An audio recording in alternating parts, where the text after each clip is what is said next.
যেই মরুতে ঠান্ডা থাকে না, সেই মরুতে কফিল আসে না।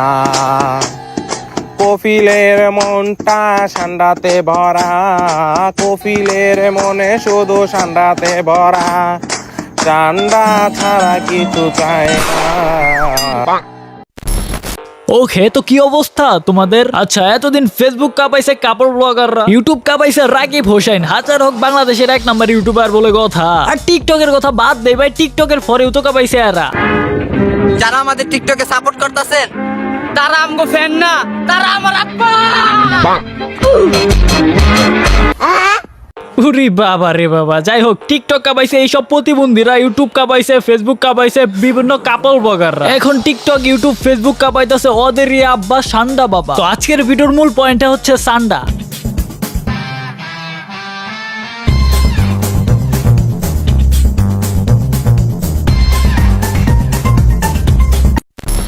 এই সান্ডা নিয়ে ফেসবুক, ইউটিউব, টিকটকের ভিতরে কি হইতাছে এটা কি তোমাদের আলাদা করে বলতে হবে? আমার মনে হয় না। বলতে যেহেতু হবেই না, তার মানে তোমরা সবই জানো এই সান্ডার বিষয়ে। বর্তমানে ফেসবুক, ইউটিউব, টিকটকের ভিতরে ঢুকাই যাইতেছে না সান্ডার জ্বালা। আমি তো শালার মরুভূমিতে না যাই, মরুভূমির ফিল পাই অনলাইনে ঢুকলে। তার মধ্যে যদি ভাই এইসব ভিডিও দেখি, আমার তো মনে হয় আমার বাড়ির সামনেই মরুভূমি। যাই একটা সান্ডা ধরে নিয়ে আসি। ঠান্ডা পেয়ে গেছি রে,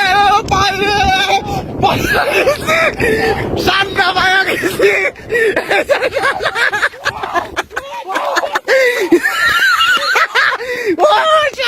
গুনা আছে গুনা। হ্যাঁ গুনা, তোর গোয়াদা ঢুকা শালার। তুই যে চিৎকারটা দিছা, যে কেউ দেখে মনে করবে আলাদিনের চেরাক বাতিটা তুইতেই পাইছা ভাই। সান্ডানের কাহিনী এমনই হয়ে গেছে, কোনো সৌদি আরবে কোনো ভাই ব্রাদার থাকলে আগে কল দেয়, কয় এ মিয়া সান্ডা নিয়ে বিগবে। আবার মনে করো দুবাই, মালয়েশিয়া, ইউরোপ সব দেশের এই মানুষরাই কল দেয়, কয় ভাই তোমাকে দেশে কি সান্ডা পাওয়া যায়? সান্ডা সান্ডা না মানে এমন দেখছি ভাই আমি। মানে কি ভাই, প্রবাসী ভাই ব্রাদারদের নিয়ে ট্রোল হইতাছে। বিষয়টা দেখে আমার আসলে ভালো লাগে না, সত্যি কথা ভালো লাগে না। আবার এই জায়গায় সাধারণ মানুষেরও দোষ দেওয়া যাবে না ভাই। এই জায়গায় কেন দোষটা দেওয়া যাবে না? কারণ কিছু প্রবাসী ভাই, সব প্রবাসী ভাই আবার এক না, কিন্তু কিছু প্রবাসী আছে বুঝছো, তারা পারে না ভাইরাল হওয়ার জন্য লুঙ্গিটা উসা করে কফিল রে দেখাইতে, ওটা আবার ভিডিও করে অনলাইনে ছাড়। দেখো ভাই, আমার অনেক আত্মীয় স্বজন প্রবাসী, এন্ড আমার অনেক ভাই ব্রাদার, আমার অনেক বন্ধু বান্ধব যাদের সাথে টং এর দোকানে বসে আমি একসাথে চা খাইছি, তারাও তাদের পরিবার থুয়ে ভাই প্রবাসে। তাদের প্রতি আমার আলাদা একটা সম্মান আছে সব প্রবাসীর ক্ষেত্রে। অবশ্যই আমি সব প্রবাসীকে সম্মান করি, বাট এই সব প্রবাসীরা ভাই তোমরা কি বলবা? তোমরা যারা প্রবাসী ভাই ব্রাদার আছো আমার, তোমরাই কমেন্ট করে বলো।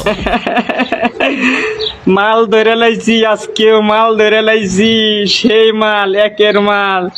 ঠান্ডা দাওয়াত রাখেন আমার রুমে আজকে। এই যে রাগে কি করতেছি, এখন এস্তারা ভাড়া আছে, এই জন্য সিস্টেম করবো না, সিস্টেম করবো কাস্টমার গেলে গা, এই জন্য ওই যে মাইনে থেকে দিছি আর কি, যেন না যাইতারে। এই বেটা, সর্বপ্রথম হাসি বন্ধ কর। তুই মাল পাইছা ভালো কথা, তুই মাল এটা কুচি কুচি কইরা ভাইজা তুই নিজে খা। অনলাইনে এসে যে দেখাইতাছা তুই নিজের কি কুল দাবি করতেছা, তোরে কি দেখে কুল মনে হইতাছে? আরে বেটা, তোরে তো দেখে কুল মনে হইতাছে না। আচ্ছা যাই হোক, কথা হলো এখানে প্রতিদিন ট্রেডিং করতেছো কিন্তু প্রফিট কিছুই নাই ভাই। আন্দাজে না, এখন থেকে প্রফিট হবে প্ল্যান করে। অ্যাডভান্স গেমিং এর ভিআইপি গ্রুপে পাচ্ছ high accuracy signal, live support আর এমন স্ট্র্যাটেজি যেটা দিনে 15 মিনিটে ইনকাম করে নিচ্ছে মানুষ। সবাই এখানে প্রফিট করতেছে। তুমি যদি সিরিয়াস হও ইনকাম নিয়ে, তাহলে এই গ্রুপ তোমার জন্য গেম চেঞ্জার। এই গ্রুপে যারা ঢুকছে তারা আর পিছনে তাকায় না, একবার ঢুকলে বুঝবা লাইভ আসলে বদলায় ডিসিশন নিয়ে। টেলিগ্রামের লিংক কিন্তু কমেন্ট বক্সে দেওয়া আছে।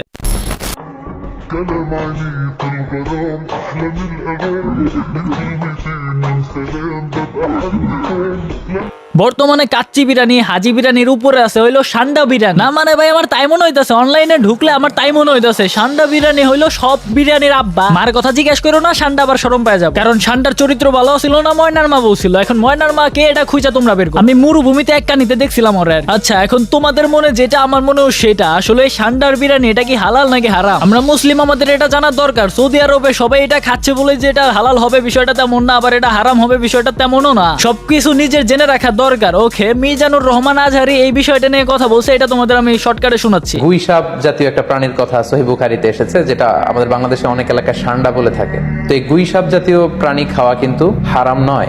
আমরা সহিহ বুখারীর বর্ণনায় জেনেছি যে আল্লাহ রাসূল সাল্লাল্লাহু আলাইহি ওয়াসাল্লামের স্ত্রী মাইমুনা রাদিয়াল্লাহু তাআলা আনহার বাসায় আল্লাহ রাসূল সাল্লাল্লাহু আলাইহি ওয়াসাল্লাম সহ অনেক সাহাবারা খেতে বসেছিলেন। সেখানে একটা প্লেটে গুই সাপকে ফ্রাই করে দেওয়া হয়েছিল। তো রাসূল সাল্লাল্লাহু আলাইহি ওয়াসাল্লাম খেয়াল না করে সাধারণ গোশত মনে করে সেখানে তিনি হাত দিচ্ছিলেন। তখন অনেক সাহাবারা, মহিলা সাহাবারা বললেন, ইয়া রাসূলুল্লাহ, এটা তো দব, এটা তো গুই সাপ। এই কথা শুনে আল্লাহ রাসূল সাল্লাল্লাহু আলাইহি ওয়াসাল্লাম সেখান থেকে হাতটা সরিয়ে নিলেন। তো এই দৃশ্য দেখে খালিদ ইবনে ওয়ালিদ রাদিয়াল্লাহু তাআলা আনহু উনি জিজ্ঞেস করলেন, ইয়া রাসূলুল্লাহ, গুই সাপ খাওয়া কি হারাম? হারামুন আদ-দাব্বু ইয়া রাসূলুল্লাহ। আপনি যে হাত সরিয়ে নিলেন, গুই সাপ খাওয়া কি হারাম? আল্লাহ রাসূল সাল্লাল্লাহু আলাইহি ওয়াসাল্লাম বললেন যে না, গুই সাপ খাওয়া হারাম নয়, তবে আমি এটা খেয়ে অভ্যস্ত নই, আমাদের এলাকাতে এটা পাওয়া যায় না, এজন্য আমি এটা খাচ্ছি। তাহলে বোঝা গেল এক্ষেত্রে এটা রুচির সাথে সম্পৃক্ত। তো গুই সাপ হালাল বলে যে গুই সাপ আমাদেরকে খেতে হবে, ষান্ডা আমাদেরকে খেতে হবে, এমন কোনো কথা নেই। আপনার যদি রুচিতে কুলায় আপনি খাবেন, আর রুচিতে যদি না আসে তাহলে আপনি খাবেন না। ওকে, আশা করি তোমরা ক্লিয়ার হতে পারছো। কিন্তু যারা লাফালাফি পারতাছে ঠান্ডা নিয়ে, তোরা বেটাকে ঠিক না হয় জায়গা মতো পোলিও টিকা দিয়ে দিব, লুঙ্গি উঁচা করে কাউরে দেখাইতেও পারবি না। কি একটা বিষয় না মাতামাতি শুরু হয়ে গেছে, যা বেটা। সো আমার ভাই ব্রাদাররা, ঠান্ডা কিন্তু এটা হারাম বলতাছি না, এটা হালাল। আর কিছুটা দিন ওয়েট করো, যে হারে পাবলিক ভাইরাল করছে ভাই, ফুড পান্ডাতেও তোমরা এখন পেয়ে যাবে, অ্যাভেলেবল থাকবে, বুঝছো? তোমাদের খাওয়ার রুচি আসলে অবশ্যই এই ভিডিওতে কমেন্ট করো। আমি নেক্সট ভিডিওতে ঠান্ডার বিরিয়ানি কিভাবে কিনতে হয় এটা তোমাদের আমি প্র্যাকটিক্যালি দেখাই দিব। ঠিক আছে, আজকের মতো গুড বাই।